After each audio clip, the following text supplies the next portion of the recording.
Boa noite, muito agradecido a meus amigos da Regi pelo convite, muito agradecido a vocês pela assistência. Eu vou fazer uma intervenção que pode ser considerada esquisita, porque eu sou da Caracas, eu sou caraqueño, e este é um seminário sobre o Rio de Janeiro, não? Então, o que faz alguém falando da Caracas num seminário que é sobre Rio de Janeiro, não? Então, obviamente, a razão tem a ver com a dimensão do comum e do comparativo. Do comum quer dizer as coisas que são compartidas que não são iguais, é dizer, as coisas que dois sistemas, dois elementos podem ter em comum, sem não ser idênticas. E o que eu vou compartilhar hoje para vocês é simplesmente uma série de fatos e uma série de interpretações, de pesquisas sobre esses fatos, feitas na Venezuela por pesquisadores, antropólogos, criminólogos, o que poderíamos chamar a violentologia venezolana, surgida en los últimos años, y que fala sobre los procesos al mismo tiempo de fragmentación territorial y cómo a violencia se involucra en las políticas, en el estado de vida, lo que es usualmente llamado biopolítica, que podríamos llamar gobierno de vida. ¿Cuál es el papel que a violencia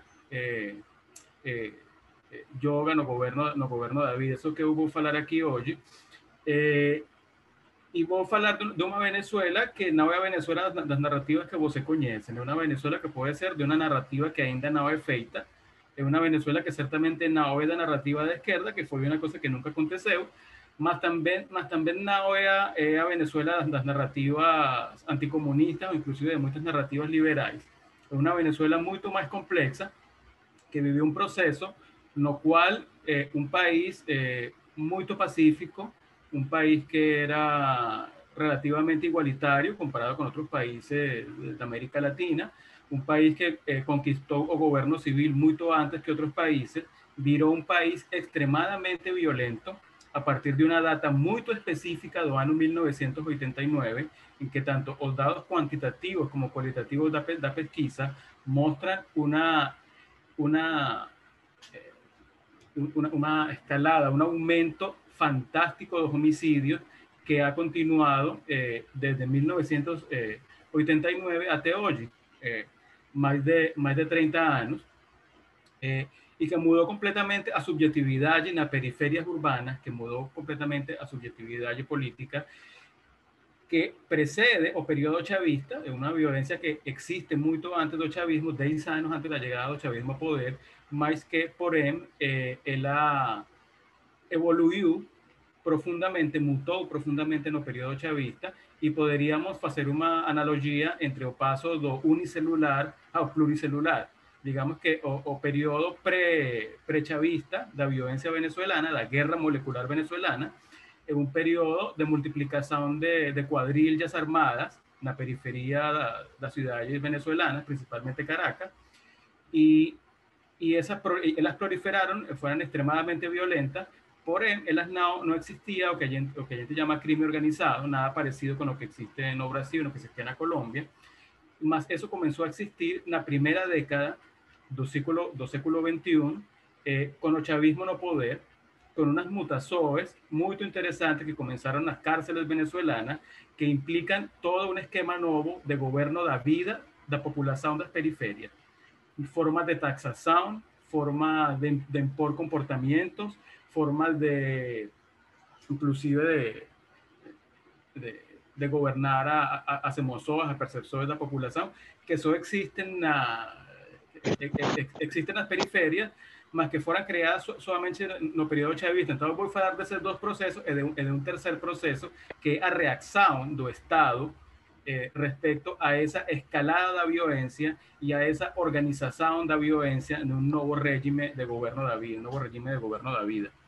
Y esa reacción, como voy a hablar, básicamente está basada en un double bind, un doble vínculo. Y ese vínculo es a inclusión subordinada, podríamos llamar clientelista, y a represión. Y a represión, a su vez, tem a dimensão do confinamiento, da cárcel y do exterminio. Y entonces lo que vamos a ver es que en un país que tuvo una intensa intervención estatal nas zonas periféricas, uma intensa intervenção estatal nas favelas, onde inclusive foram inventadas instituições novas que não são para nada ruins, que são muito interessantes, como por exemplo as missões sociais. Esos grandes investimentos y esas grandes intervenciones no conseguirán hacer nada ni para revertir a violencia, as tendências da violência que já existiam, nem muito menos para evitar que surgissem essas formas terríveis de crime organizado que eu acho comparáveis com os comandos brasileiros, os comandos e a milícia brasileira. Então, eu simplesmente vou sugerir uma comparação possível, mas não vou fazer a comparação porque não é meu lugar fazê-la, em todo caso não agora. Eu quisiera fazer primeiro essa comparação no contexto do Caribe, porque, e isto é muito importante, além da interpretação ideológica sobre o chavismo, porque nenhuma explicação ideológica diz nada sobre o que está acontecendo em Venezuela. Venezuela simplesmente fica no mesmo espectro que os outros países do Caribe, simplesmente que com instituições mais fracas, governo muito mais autoritário e, portanto, com muitos menos elementos para acabar com a dinâmica da violência e a dinâmica, digamos, das novas formas de poder baseadas no crime. Mas esto existe no México, existe en Guatemala, existe en El Salvador, existe en la República Dominicana y existe en Colombia, que como ustedes saben que Colombia a Venezuela son las dos mitades de una misma cuasi entidad geopolítica y que tiene una historia paralela más distinta, que es la historia del uribismo, que es mucho menos conocida, mas que eu acho que no quadro comparativo, que não vou fazer hoje porque não estou preparado para fazer, pero gostaria de fazer em outro momento, a gente teria que fazer quadro comparativo não simplesmente da Venezuela e da Colômbia com outros países do Caribe, mas da Venezuela e da Colômbia com o Brasil. Porém, eu não vou fazer hoje isso. Eu vou falar primeiro de processo fantástico de multiplicação da violência num país que era basicamente pacífico. Y eso aconteció a partir de 1989, cuando o colapso do preço do petróleo y las medidas neoliberais do governo de Carlos Andrés Pérez geraron aquel acontecimiento llamado o 27 de fevereiro, y ahí aconteceu una mudanza muy importante en la economía y en las relaciones de poder nas periferias urbanas. Era un fato, inclusive desde los años 70, que o Estado desenvolvimentista não tinha capacidade do Tribunal de Justiça. E também questiona de gerar un mercado de trabalho capaz de absorber, o sea, inclusive no más grande boom petrolero de los años 70, que fue más grande que aquel que Chávez recebeu, o 30% da população não foi assimilada pelo mercado de trabalho e uma parte ainda maior da população nunca pudo ser incluída nos planes habitacionais, os planes de vivenda. Então, Venezuela tinha uma exclusão estrutural muito grande e essa enorme população excluída, que vivia nos margens da sociedade, ao mesmo tempo incluída e excluída, que a gente tem que lembrar que os que estão excluídos totalmente de nossa sociedade são, por exemplo, os índios não contactados, que eles não têm contato com a gente de nenhum tipo. Sua própria economia, sua própria cultura. Porém, as periferias urbanas são parte de nossa sociedade, mas ao mesmo tempo não são parte. Essa é uma ambigüedade extremadamente problemática que se manifiesta sobre todo nos direitos e nos serviços públicos em todo o Caribe e acho que aqui também no Brasil. Então, o que aconteceu lá é que para uma secção importante da população jovem das favelas venezuelanas, o crime virou uma das poucas opções para ele gerar uma renda e para ele gerar prestígio, inclusive para sobreviver. E então, o que aconteceu basicamente entre 1989 e 2002, aproximadamente o ano do golpe de Estado, é que as periferias venezuelanas, que eram relativamente pacíficas, ficaram cheias de quadrilhas armadas de jovens, 6, 10 jovens, com armamento, pistola, algunas veces armamento más pesado, armamento de guerra, y fue creada toda una economía paralela, una economía periférica que estaba baseada en los asaltos en los tráficos. Entonces, bueno, esa ya era una situación muy problemática porque gran parte de la sociedad venezolana comenzó a vivir en medio de la guerra molecular entre cuadrillas, como decimos las bandas, que procuraban controlar a favelas que viraron mercados para a droga. Creo que con la misma terminología mexicana, a gente llama en Caracas plaza de droga. Entonces era una batalla interminable pelo control de las plazas de droga, y metido dentro de una dinámica que a criminóloga Verónica Subil-Llaga llama la culebra, que quiere decir a serpente, que es a dinámica de venganza infinita.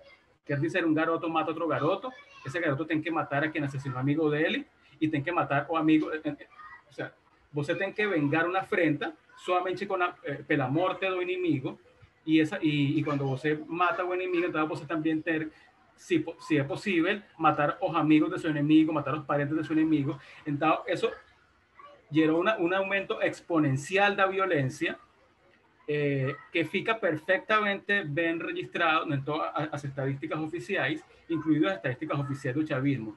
Desde 1989 no ha humano en Venezuela en que el número de homicidios haya disminuido.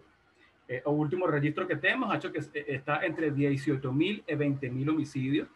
Entonces, un aumento constante, cuyo principal mecanismo cualitativo fue a culebra, fue a dinámica, a lucha pelo poder dentro de un espacio con recursos limitados, que es a favela, que es a plaza de droga, y esa es una competición suma cero, a muerte, no simplemente pelo control de ese mercado, porque a favela fue valorizada pela economía ilegal, más pelo prestigio, pelo respeto, pelo acceso a un monte de cosas. Y entonces ahí surge una mutación subjetiva muy importante, que o etnólogo o historiador Alejandro Moreno o criminólogo que es chavista Andrés Antillano, que por M probablemente el mejor criminólogo de Venezuela, han caracterizado muy bien que una mutación de subjetividad da favela, nos jóvenes da favela, que es interesante porque lo que a gente llamaba de malandro en Venezuela en los años 70 y 80 era parecido con lo que en Brasil es llamado malandro, ¿no? Un espertiño, un cara astuto. Porém, malandro agora quer dizer bandido, quer dizer criminoso, y eso aconteceu porque as figuras antiguas da criminalidade desapareceram nos anos 90 e apareceu o que Antillano llama os pistoleiros, que são caras que eles têm que utilizar a violência de um jeito, uma pragmática nova do homicídio, no qual o homicídio ele mesmo tem um valor simbólico e semiótico. Quer dizer, o homicídio começa a servir para producir prestigio, para producir medo, para crear, digamos, una situación micropolítica dentro de la favela. Você tem que matar pessoas para ser respetado. Você tem que matar pessoas para ter respeto. Excepto para los asesinatos de crianzas y de ancianos, en la dinámica de las cuadrillas venezolanas, cualquier asesinato es bueno para gerar respeto. En los años 70, 80, você tenía que matar un cara prestigioso, fuerte. Você tenía que hacer una proeza para você conquistar el prestigio. A partir de los años 90 vino un asunto cuantitativo. Ellos hablan de tener muertos encima, que quiere decir o ter muertos en la espalda, que quiere decir ter muertos en las costas. O sea, el problema es que usted tiene 5, 10, 15 muertos en las costas, entonces usted va llenando un respeto. Y esa economía, eso es toda una economía, toda una inflación que precisa para você prestigiarse entre unos que son garotos que comienzan a matar gente, como dicen a veces, a matar gente, a matar personas a los 13, 14 años, y rara vez viven después de los 20 años. Entonces, eso ya era una dinámica nueva en que la violencia es la deja de ser un instrumento simplemente para cometer un crimen, ¿no? Você tem que matar a una persona para fugir, por ejemplo, você tem que matar personas para producir prestigio. Y ese estado de cosas cuando Hugo Chávez llega al poder. Básicamente tiene una expansión cualitativa enorme del crimen y tiene toda una economía ilegal basada en el narcotráfico, no asalto y una industria nueva que estaba surgiendo, que era la industria del secuestro, que ainda no era tan desenvolvida como es ahora. Entonces, lo importante es que ya la violencia era una cosa distinta, homicidio era una cosa distinta. Homicidio ya no simplemente era un mecanismo instrumental para conseguir un objetivo. Homicidio ya comienza a ser casi un fin en sí mismo. Y ese es un momento clave en que llega Hugo Chávez al poder. Y lo que acontece en ese momento es que, paradoxalmente, Chávez comienza un monte de intervenciones sociales en la favela después del año 2002. Él no tenía esa política antes del golpe de Estado. Esa política das MISOES y luego los Os conselhos comunais são políticas para ele gerar para ele recrear una base de apoyo que él tenía perdido. Él tenía un apoyo muy fuerte en la clase media, perdió ese apoyo, y luego él trató de reinventarse como o salvador das favelas, como a dos excluídos, ¿no? Eso estaba en el elemento do discurso de él desde el principio, mas no era lo más importante. Porém, Chávez, después de 2003, él vira o campeado das favelas, o campeados excluidos. Entonces, ¿cómo es que campeados excluidos no consigue de tener un aumento cualitativo de la violencia? Bueno, la realidad allí, con la llegada de Hugo Chávez a poder, acontecen dos cosas. Aparece o fenómeno dos grupos de exterminio policial que no existían en Venezuela. No es que esas cosas que son muy comunes en México, Brasil, Colombia. En Venezuela eran, hasta hace algunos años, eran desconocidas. Entonces, los escuadrones de muerte eran desconocidos y los escuadrones de muerte entran en la política, en la vida venezolana, precisamente luego de la llegada de Hugo Chávez a poder. No quiere decir que causado por eso, mas hubo una coincidencia, una sincronía ahí. Y entonces, las policías y los militares tienen un discurso totalmente necropolítico de exterminio, que a solución final es el exterminio dos criminosos. Aquí estamos hablando de funcionarios chavistas, estamos hablando del año 99, del año 2000, del año 2001. Entonces, tiene esa ambigüedad del chavismo, porque por un lado tiene el discurso de inclusión, o discurso de igualdad, de los oprimidos, del socialismo, y por otro lado tiene unas prácticas de las fuerzas policiales y militares, que son prácticas que entran dentro de la lógica de la guerra. Y entonces tiene un debate eterno, ¿no?, entre el chavismo progresista, ¿no?, que es universitario, y el chavismo militar, ¿no?, y el chavismo progresista. Cada uno de ellos llama o otro que es falso, ¿no? Mas eso no es verdad. Las políticas de inclusión y de cooptación de la población de las periferias y las políticas de exterminio y de represión, ellas han basado políticas chavistas. Entonces, ¿qué es lo que acontece? En ese mismo periodo, en las cárceles venezolanas, porque tienen también mismo que un gran aumento de homicidios, un gran aumento de la población penitenciaria, a sobrepoblación es tan grande, es tan exagerada, que a vida vira prácticamente imposible dentro de las prisiones, y la única forma de hacer esa vida viable en esas prisiones que no tienen servicios públicos es crear un jeito totalmente autopoyético, lo que los criminólogos venezolanos llaman o autogobierno carcelario, que quiere decir que las cárceles comienzan a gobernarse a sí mismas. Aparece una figura nueva que son llamados de pranes, es una palabra puertorriqueña que ninguém sabe etimología la no Caribe, no significa nada, existe un acrónimo que no hace sentido en español, pero bueno, esa es la palabra. Y o pran o principal, como eran llamados antes, yo escuché la palabra pran a primera vez precisamente en mayo de 2002, cuando Allende estaba en la beira de la guerra civil, y Allende se estaba preparando para eso. Entonces, eso era una cosa conocida ya en ese momento, en 2002. Y o plano principal, ¿qué? O plano principal es un cara que adquiere, junto a su cuadrilla, a capacidad allí de imponer una rutina nueva de gobierno de la vida dentro de la prisión. Esto es muy importante, porque esto no tiene nada a ver con teorías, digamos, tipo Mbembe o tipo Agamben, en que o poder de dar muerte no tiene relación alguna con el gobierno de la vida, no. O poder de dar muerte, él informa al gobierno de la vida, porque o medo, a eliminación o exterminio son elementos para você establecer dos elementos fundamentales de ese autogobierno carcelario, que son cuáles: las taxas SOES, los impuestos, que las son llamados la causa, a causa. ¿Y por qué son llamados la causa? Porque ese impuesto permite que el gobierno carcelario, que o PRAN, que o principal, entregue para los presos o servicios que el Estado no entrega. A comida, a limpieza, a agua, todo eso es conseguido pelos pranes si los presos pagan un impuesto. Teóricamente, o impuesto es un impuesto mismo, es para servicios y cosas comunes, y o pran, que tiene su cuadrilla, que es llamada de carros y trenes, son los nombres de las facciones. Tren es una facción grande, que sería equivalente de un comando, ¿no? Entonces, él está en sus propios negocios privados, y la causa es un impuesto que es público. Ese gobierno es autogenerado dentro de las cárceles, y a gente sabe precisamente quién fue las personas que crearon ese gobierno, entre o ano 2003 e o ano 2006, numa cárcel de Ciudad Bolívar, no sur da Venezuela, um plan chamado Wilmito, que ele gerou os dois elementos principais, a causa e a rutina. E a rutina é o comportamento que você precisa ter para evitar os conflitos dentro da cárcel. Isso implica uma gíria que não tem ambigüedades, que não tem ambigüedades. ¡Oba! Una gíria que não tem ambigüedades,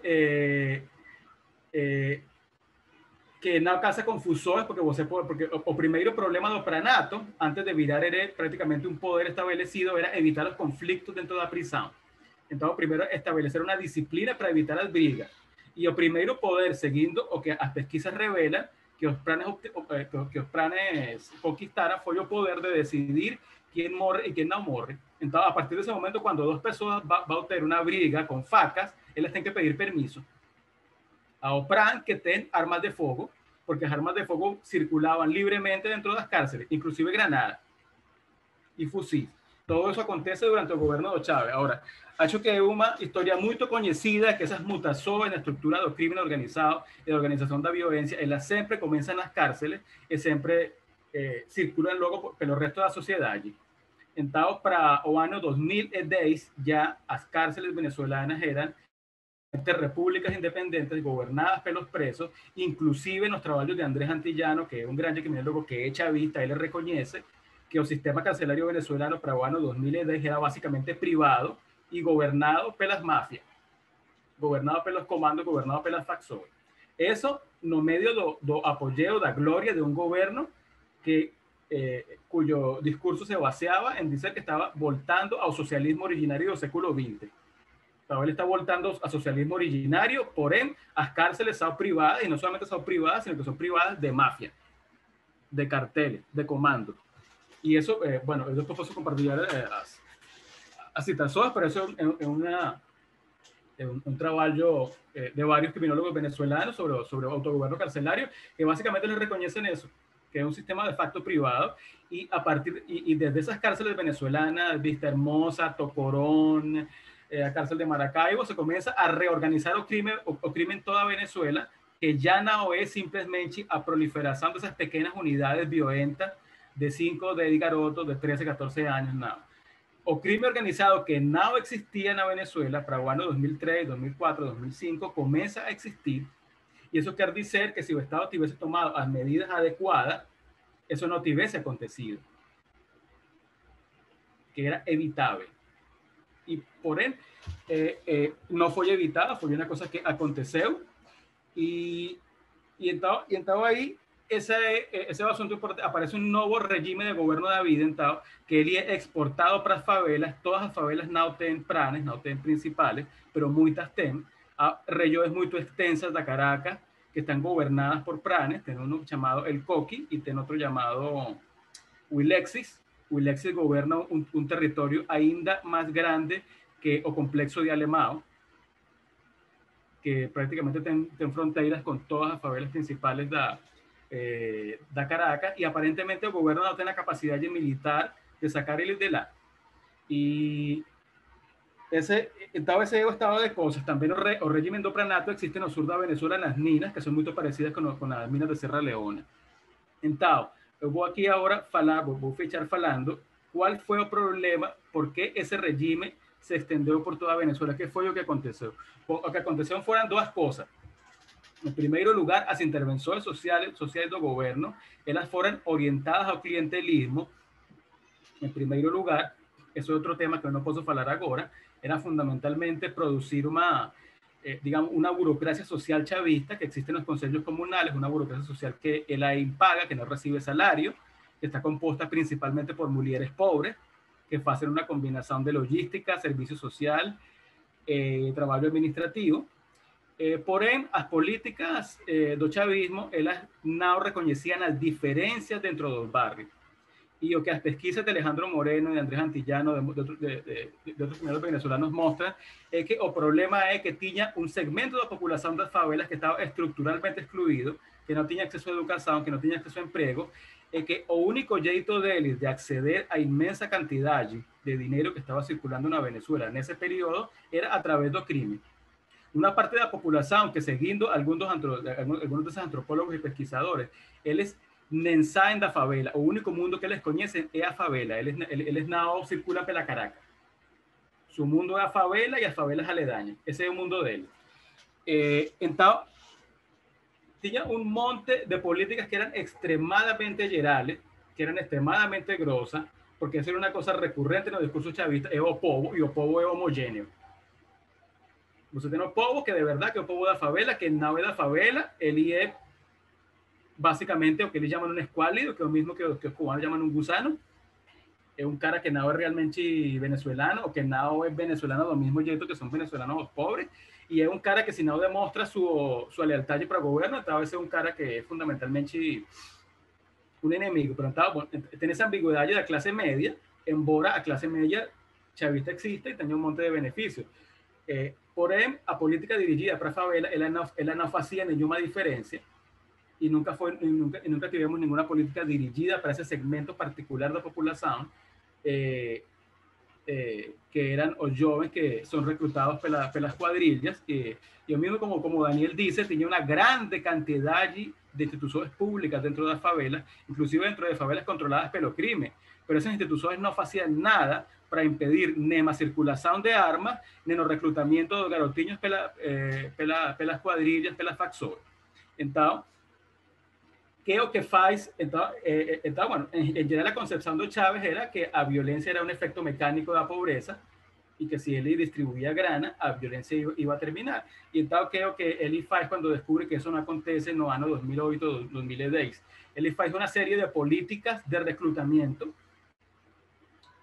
faz pactos com os pranes das cárceles, sobre todo depois de 2011, quando é publicamente conhecido que existe o autogoverno carcelario. Tem batalhas campales dentro das cárceles. O governo faz uma série de acordos políticos com alguns desses planes. O governo tem uma política chamada zonas de paz, que está inspirada no garantismo, no abolicionismo penal, para fazer acordos com outras quadrilhas, bandas que existiam dentro de algumas favelas. Não foi uma política muito estendida, mas eu acho que mais que todo discursiva, pero era una excusa para establecer relaciones diplomáticas con ese grupo, y el gobierno finalmente establece una serie de grupos que solamente existen en Caracas, somente en el centro de Caracas, que son llamados de colectivos, que ellos derivan de milicias de izquierda, que durante los años 70, 80, ellos combatían las primeras formas de tráfico, y que luego para los años 90 ya tenían virado escuadrones de muerte. Y ellos son reclutados después de 2002, o fenómeno había amplificado y vira, digamos, probablemente es el equivalente venezolano da milícia. Entonces, a otra, y esa política de reclutamiento se agota con la muerte de Hugo Chávez, porque ellos acreditan que ellos pueden controlar el crimen de ese jeito, y eso no da certo. Y entonces, a tercera tendencia de que eu vou falar antes de terminar, ¿cuánto tiempo fica, Carolina? ¿Tudo bom? Ok. Não, finaliza, já deu, mas você tem esse terceiro ponto, aborda e a gente... Ok. Então, a política de exterminio, porque eles basicamente até o ano 2010, eles apostaram tudo a diferentes políticas de reclutamiento e foi reconhecido por eles mesmos, por o ministro do Interior no ano 2010, que a população carcerária da Venezuela era a população mais alta da história do país nesse momento. Então, eles apostam a una combinación de cooptación pelo clientelismo y política social, y también apostan al confinamiento. Porém, eso no es suficiente, y no es suficiente, especialmente después del año 2015, después del desastre, después de la queda del precio del petróleo. Y es cuando comienza a parte realmente fea do asunto, a parte realmente horrible do asunto, que es a escalada dos grupos de exterminio policiais, que comienza con la Operación Divisa en el año 2011 y llegan a su apogeo con las operaciones do FAES hasta ahora. A contabilidad que tienen algunos amigos míos, criminólogos como Keimer Ávila, es que entre 2010 y 2018 más de 9.000 personas fueron asesinadas por los cuerpos de seguridad y de Estado. Todos los años, a partir del año 2010, aproximadamente un tercio de los asesinatos de Venezuela son cometidos por agentes policiais ou militares. E então aí fica claro, e tem vários investigadores de Verónica Subillaga, de otros pesquisadores, de que fundamentalmente él es a tesis tradicional dos militares de que a solución final para violencia era simplemente exterminar a los criminosos, era que se impuso principalmente porque OFAES también le funciona como un mecanismo antiinsurreccional. OFAES entra para favelas, escolde a las personas, ejecuta, masacra a las personas y vos nunca sabe por qué mataron. Algunas veces son personas que tienen antecedentes penales, que fueron acusados de alguna cosa, más él estén matado deportistas, estén matado todo tipo de personas y nada es posible saber cuál era el patrón de esos homicidios o fato de que esos homicidios acontecen. Y mucho antes de que eso fuese denunciado, pero informe Bachelet, eu soube de eso en la fila de un caixa, donde las personas estaban hablando de eso, o asesinatos sistemáticos que viraran un medio de control social y un medio de conter, digamos, os avanços do crime organizado, embora as relações do governo com esse crime organizado elas sempre são muito ambíguas. Então, bom, esse é o quadro que eu estou apresentando, que é obviamente um país com muitas diferenças com o Brasil, um país que não tem instituições muito fortes, um país que sofreu um processo de desdemocratização muito longo. Porém, o importante aqui, eu acho que é entender o fato de que o mero investimento social, a mera intervenção na favela, na política social, não importa se não se entende qual é a multiplicidade da periferia urbana. Se não se fazem as intervenções que é preciso fazer e se não se mudam as condições. Por exemplo, na Venezuela nunca ninguém falou do controle das armas e do controle das munições. Ninguém falou nunca disso. Ninguém falou nunca de que se faz com os garotos que entram nas bandas armadas. Então, esto que é basicamente a história de um colapso, eu acho que é, digamos, importante porque nos dá vários elementos para entender algo. O sea, Venezuela é como o grupo de controle de um processo que se apresenta basicamente em todos os países do Caribe, em todos. Simplesmente, em meu país, não tem limite alguno, não tem controle alguno, e simplesmente se sigue amplificando. Então, todo o que eu estou falando hoje, simplesmente para que vocês considerem isso no contexto do Caribe, e se vocês querem, também no contexto do Brasil, precisamente como isso, um grupo de controle de uma amplificação ilimitada da violência da guerra molecular. Muito obrigado.